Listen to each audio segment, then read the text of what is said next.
Hey, and welcome to this week's coaching video for those of you who are facilitating the discussion for your small group this week. If you are one of the members of a Dayspring small group, an off-campus small group, and you're the one assigned to facilitate the discussion this week, then this video is designed to help you get ready to do that. I'm going to be coaching you through the handout, maybe giving you some ideas and tips along the way.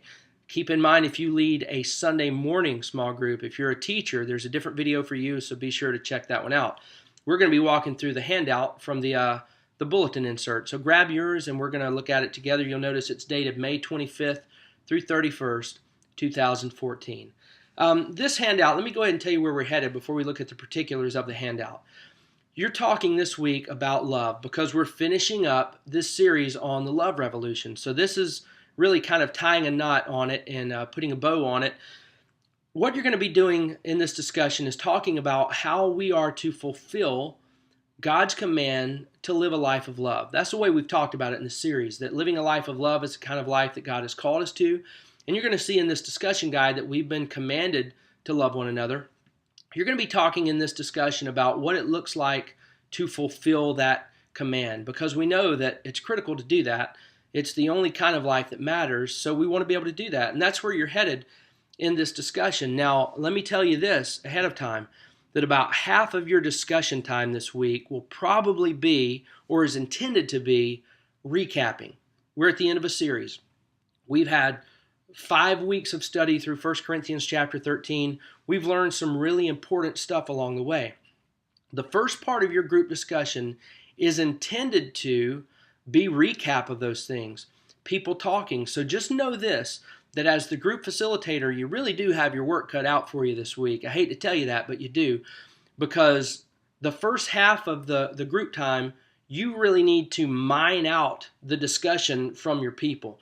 There's going to be a tendency this week for them just to kind of sit and listen and think, but you need to get them to talking and to recap what they've learned, to talk about the points that we've already covered. So it's going to take a little more work on your end, but I'm going to help you with that. But just know that if you don't get your group members talking, it's going to be a really short small group time this week. In fact, you may have plenty of time to eat the dessert and all that if you can't get them talking, which you might be thinking, well, hey, that sounds good to me. But try and get everybody talking on the first half of this group handout, because it's designed that way. So let's look at it together, and you're going to see what I'm talking about. Discussion point number 1, look at this. It says, we've covered a lot of ground in this series through 1 Corinthians 13. Look over some of these key statements that we've been taught. And then there's 4 key statements we've been taught. Look at them. The first one, love refrains from doing some things it could do, and it does other things that it doesn't necessarily have to do. The second one, we tend to formulate our understanding of love from culture, experience, or gut instinct, but true love is that which is consistent with the character and nature of God. Look at the third thing that we've learned along the way, that real love will guide people to truth, and real truth will guide people to love. If they don't, then they're not what they claim to be. And then a fourth one, a life of love is the only kind that matters. Any other kind of life really amounts to nothing. So the first discussion point, all you're doing is reading. You're saying, we've covered a lot of ground. Look at some of these key things that we're going to learn. So if I were you, I would just do exactly that. I would point it out and just read it. Don't stop, don't comment, because you're going to do that on this next discussion point. Here it is, discussion point number 2. It says, which of these key statements have been helpful or meaningful to you? Explain why. So you can see now, half of your discussion guide right here is just saying, here are some things we've already learned. Which of these were particularly meaningful to you?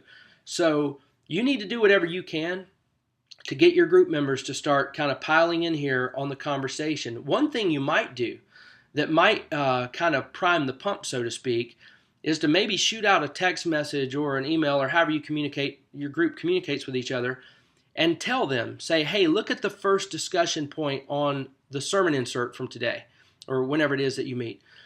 Look at the first discussion point and all of those highlight points. Be prepared to talk about one of those when you show up. Be prepared to talk about which one really hit home with you. So if you can go ahead and let them know that they're going to be responsible to do a lot of talking and recapping, then maybe that will make your job a little easier. So I would do that if I were you. Now, here's here's something that might be helpful to you. Let's look at each of those 4 key points that we just read in discussion point number 1. I'm going to do a little bit of recapping myself, and maybe you can jot these things down, because maybe that way, once you read through all 4 of those, and then you get to discussion point number 2 and say, hey, which of these were meaningful to you or particularly helpful? Maybe at that point you can just go back one by one and say, how about this one? So look at the top one again. That love refrains from doing some things it could do, and it does other things that it doesn't necessarily have to do. Now, here's what that point is all about, if you remember. It's from the second sermon in the series, where we talked from 1 Corinthians 13, verse 4, that love is patient and love is kind. That's where we got those definitions from. Love is patient, which means it doesn't do everything it could do. And love is kind, which means it'll even do some things it's not obligated to do. So when you get to this point and you're saying, hey, let's look at these key things we've remembered, and then you say, were any of these particularly meaningful to any of you? If no one gets it started, then jump right to that one. Say, well, let's look at this one. Love refrains from doing some things it could do. It does other things it doesn't necessarily have to do. At this point, you can do a little recap yourself by saying, this is from 1 Corinthians 13:4. It says love is patient and love is kind. Now, here's what love is patient means. The word patient means it endures the heat, that it suffers long. So love is patient. It will suffer long in relationships. And you might remind people that the word patient really focuses more on relationships than circumstances. So when we say that love doesn't do everything it could do, this is reminding us we'll refrain from some stuff that we could do or could say or could whatever. Love doesn't do everything it could do. It suffers long, but love is also kind. Now, if you remember, here's how we defined kindness. Kindness is doing intentional good for other people. So there's a little bit of recap for you. And maybe you're going, oh yeah, I remember that now, that love is patient and love is kind. That's why it doesn't do some things that it could do, and that's why it doesn't do that it does some things that even it's not responsible for or obligated to do. So maybe you can remind people of those things, and again, start trying to pull the conversation and the words out of everyone. So that's that first one. That's what we talked about. Maybe somebody's going to say, oh yeah, that really hit home with me, and then you can kind of get the ball rolling. Look at the second one. Let me give you some stuff to remember there. That we tend to formulate our understanding of love from culture, experience, or gut instinct. If you remember, this was at the very beginning of our series. And I talked about this in the sermon, that when you think about it, music, movies, television shows, dramas and sitcoms, poetry, pretty much when we talk about culture, that's what I'm talking about here. Kind of the entertainment side of culture. When you think about it, songs, movies, television shows, poetry, everybody's singing about or writing about or acting out love. And whether they're intentionally doing this or not, what they're doing is they're promoting their view of love, and they're promoting their own philosophy of love. And what happens for us is we hear all of this and we see all of this and we kind of drink it in, and now love becomes, our understanding of love is defined by all of that stuff that we've seen and heard and all of that. So, you know what might be kind of an interesting thing for you to do if you need to prompt the discussion on this one? Why don't you think about doing this? You can explain to everybody what I just reminded you of, that when we talk about us formulating our understanding of love from culture, you can explain that's what we're talking about, the movies and sitcoms and all of that. Go and look at whatever the top songs are right now on the charts. Just go to pop or country, whatever the popular charts would be that you might listen to. Find out the top 2 or 3 songs. Google search the lyrics and tell me if they're not promoting a view of love that may or may not be a true understanding of love. Because look back in our discussion point, it says we tend to formulate our understanding of love from culture, experience, or gut instinct, but true love is that which is consistent with the character and nature of God. And the reason that we've said that is because in 1 John chapter 4, I think is verse 16, it says point blank, God is love. He is love. So anything that we call love, whether it's something we heard or learned from somebody else, whether it's our experience that we've filtered through what we've learned or heard from somebody else, whether it's our gut instinct, which, by the way, what does our gut instinct tell us to do? If you get a backhand on the right cheek, what does gut instinct tell us to do? Well, do it back. If our gut instinct is going to lead us wrong all the time. If any of that is not consistent with the character and nature of God, then it really isn't love, because He is the very definition of love. He is love. So our understanding of love, we formulate it in all these different ways, but real love is consistent with the character and nature of God. So that's what that point's all about. The third one, that real love will guide people to truth, and that real truth will guide people to love. If they don't, they're not what they claim to be. That's the one that we just had this past week. That truth and love, that they're not mutually exclusive. In fact, they go together, and if you sever them, that's like trying to sever the Father from the Son. You can't do that. So you should have plenty of carryover from last week on that one. I know our group talked about that for a long time last week. And then the last discussion point, that a life of love, or the learning point, and I'm again back at discussion point number 1 here, that a life of love is the only kind that matters, that any other kind of life amounts to nothing. That's been our umbrella statement for this entire series.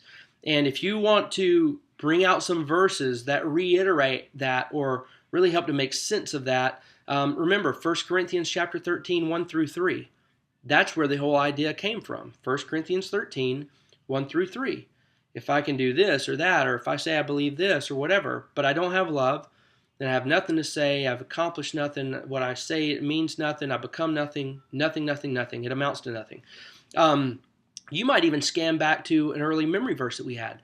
Galatians chapter 5, verse 6. Look that one up again. That is a fantastic verse, because Paul says this, remember? He says, the only thing that counts, and I love the way he words it, the only thing that counts is when our faith expresses itself through what? Love. And when you go back, if you look at that whole verse, by the way, Galatians 5, verse 6, because that was just half of it. When you read it, you're going to go, whoa, that's talking about some weird stuff. Well, the weird stuff in Galatians 5, 6 were some of the religious rituals that the Galatians were participating in to make their faith really count. We're going to mark ourselves this way and with this outward sign and all of this, and that's going to make our faith count for something.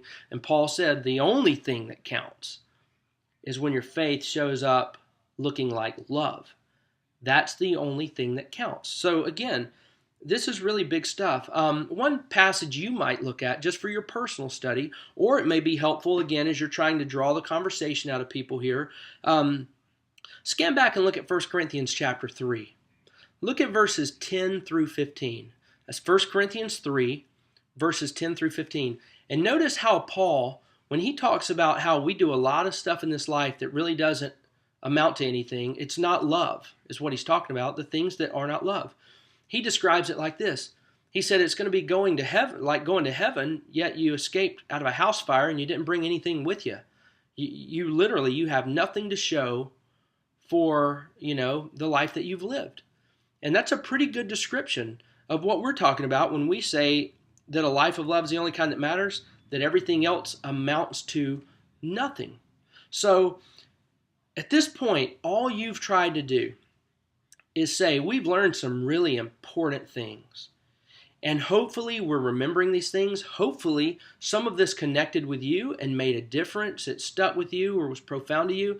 All you're trying to do as the group facilitator in discussion points 1 and 2 is recap some of the stuff that we've learned and say, hey, which of these has meant something to you? And if the conversation's not flowing, maybe you can pull the conversation out, sharing some of the stuff that I just shared with you, okay? Now, after you've done that, then you're going to open up your Bible and look at some things together. And it's not a whole lot, but look at discussion point number 3 here, okay? And again, you should have had some conversation by now. But now you're looking at discussion point number 3. It says, read what Jesus said in John chapter 15, verses 12 and 13. And let me read those to you. John chapter 15, verses 12 and 13. This is Jesus talking. He said, my command is this, love each other as I have loved you. Then in verse 13 he says, greater love is no one than this, that he lay down his life for his friends. So Jesus, 2 things here, and maybe you can point these out as a group leader. Jesus gives 2 things here, a command and an example. A command and an example. The command is love. He says, this is it. This is my command, love. The example is this, himself. He says, I have shown you how to love. Love each other as I have loved you. And then he says in verse 13, point blank, greater love, there is no greater love than this, that someone would lay down their lives for their friends. Now, look back at your discussion point here, discussion point number 3. It says, most will never die as a martyr. But that sounds like that's what Jesus is talking about. There's no greater love than to lay down your life. Most will never die as a martyr. So does that mean that those who don't will not fulfill Jesus' command? Now think about that. He says, my command to you is love. And here's what it looks like. Laying down your life. Does that mean if I'm not crucified myself physically, or if I'm not burned at the stake for my faith, or if I'm not covered in tar and, tarred to death for my faith, that my life has not counted and that I have not fulfilled Jesus' command of love? I don't think so. And here's why I don't. Jesus was talking to people, and in fact, many of those people would die a martyr's death. So there were many who heard Jesus say this, and they would die a martyr's death. And we would say, well, they did what he commanded them to do. But there were others who didn't. People like John the Apostle. He lived a long life and died basically of old age. Would we say that he didn't fulfill Jesus' command here? Certainly not. You see, we don't just die physically. We might die in other ways. And that's what we're trying to point out here. And here's a verse that might be helpful to you as you kind of camp out here on this discussion point. Luke chapter 9, verse 23. Go and look that one up. Luke 9:23, Jesus says this, if anybody's going to follow me, and if anybody's really going to fulfill the call that I put on them, they will pick up their cross and they will carry it every day. Now think about that. They're going to do the crucifixion thing every day. Why would you have to do that? You only need to be crucified once and you're dead, right? Well, clearly Jesus is talking about a form of dying that we do daily. This is a daily kind of dying. So, fulfilling the command that Jesus commanded here in John chapter 15, verse 12 and 13, fulfilling that command doesn't just involve giving up our physical lives, although for some it will mean that. It doesn't just mean giving up our physical lives. It may involve, more than likely going to involve, giving up our potential lives, the lives that we could have lived. In other words, if we disregard people altogether, if we just totally disregard people altogether, what more could I have had? What more could I have experienced? What more could I have indulged in? Fulfilling the command to love probably means sacrificing that stuff. And that's where we're going here. So in discussion point number 3, most will never die as a martyr. Does that mean they won't fulfill this command? And at this point, you can make it clear, no. We're probably going to have to give up our potential lives, the lives we could have lived, like Luke 9:23 talks about. And then it says, what are some ways that we might lay down our lives for others? At this point, you're just kind of brainstorming. Well, maybe fulfilling this command means this, or maybe it means that. So you're just going to talk about it. Now look at discussion point number 4. Here's a follow-up, and I love this discussion point. It says, look at verse 12 again. And at this point, if I were you, I would read it. Look at verse 12 again. My command is this, that you love each other as I have loved you. And his words, as I have loved you, that's the part you really need to emphasize here. Because look at your discussion point. It says, keep in mind that Jesus had not gone to the cross yet when he said, as I have loved you.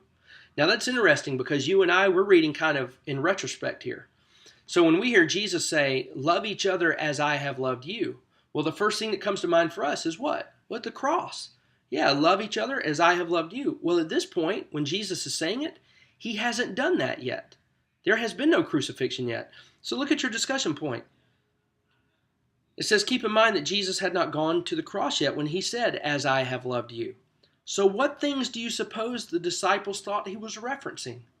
At this point, truthfully, your group is probably just imagining and daydreaming more than you are pulling from specific things in the Bible, although you may have some specific examples. Really all you're doing right here is trying to answer this. If Jesus told the disciples, love each other as I have loved you, he's pointing back at this point. Obviously, when he does go to the cross, that's going to be the ultimate expression of his love for them. But at this point, he hasn't done it. So when he says, hey, do what I've been doing for you, you're just asking the question, I wonder what that would have been. And at this point, you and your group are just kind of daydreaming and discussing. You may have some specific things. In fact, if I were you, in preparation, maybe this week, if I were you, I would maybe pick up the Gospel of Luke and just kind of scan through it and see if you see Jesus doing things for them. You're going to see Jesus doing practical things, giving them food when they had none, providing their tax money when they didn't have it, healing Simon Peter's mother-in-law. So you're going to see him doing all kinds of things. And here's the whole point in this. The command that God gives us is to love as he has loved. And we tend to think of this on this big grandiose scale of, he laid down his life for us on the cross, so we've got this huge assignment from God, and that's how we'll make good on living a life of love. But the reality is, for most of us, it's going to be everyday, normal situations where we just deny ourselves. We do some things we didn't have to do. We refrain from some things that we felt like doing. That is how we're going to fulfill this command to love one another. And when we do that, it's going to matter. That's really where you're headed with this. Now, so back to discussion point number 4. You and your group are going to say, well, he probably did this, maybe he did this. After you go through that list and formulate that list, look at discussion point number 5. It says, as you think about the examples that you just gave, revisit 1 Corinthians 13, 4 through 7, and notice how much it sounds like the things you just mentioned. 1 Corinthians 13, 4 through 7, which tells us what love does, what love doesn't do, how it's patient, how it's kind, how it's not easily angered, how it, all of these things. Notice how all the things that Jesus had been doing for the disciples, they're just described in 1 Corinthians 13, 4 through 7, because that is love. So, discussion point number 6. Discussion point number 6 isn't anything you're going to discuss. It's nothing you're going to teach. This just really sums everything up. So after you and your group have talked and you're saying, man, I think we've really got it. Man, I think we're really figuring this thing out, that we can fulfill God's command to love in just the everyday things, and that it's really important. Once you get to that point, just sum it up by reading discussion point number 6. Look at this. It says, so it seems we can legitimately fulfill God's command to love in the everyday things. Let's live that way. It actually matters. That's where we're trying to land, and that's where we're trying to land from this whole series. God's command is that we love. He's shown us what love is. He, in fact, is love. He's shown us what to do. Let's do it, because it counts for something. It really does matter. Once you are done with that, you can be done, or you can do discussion point number 7, which leads you to a very, very good memory verse for the week that'll probably even add more light to what we've learned about love. But this is your guide this week. I hope that spending some time here with me on this video has been helpful to you. I kind of threw a lot at you, but I think you're going to need it this week, because you really need to spend that first part of the time trying to get folks to talk. And in doing so, it helps us really put the anchors in the ground of what love is, how it needs to look in our lives, and how important it is that we live these kinds of lives. All right? Thanks for tuning in. Thanks for leading your small group, and we'll see you Sunday.